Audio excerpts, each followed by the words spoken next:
Well,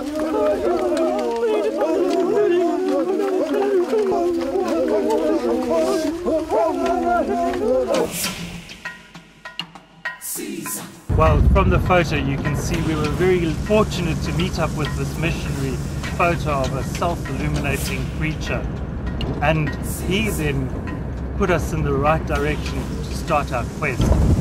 The photograph of what appeared to be an African ghost. The crew determined that this could be the legendary glowing bird and had to find out for sure. Caesar.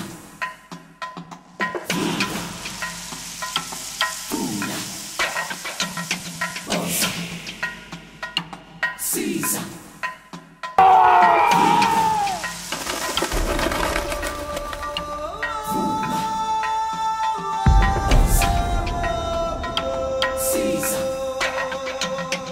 How was the owl giving out that light?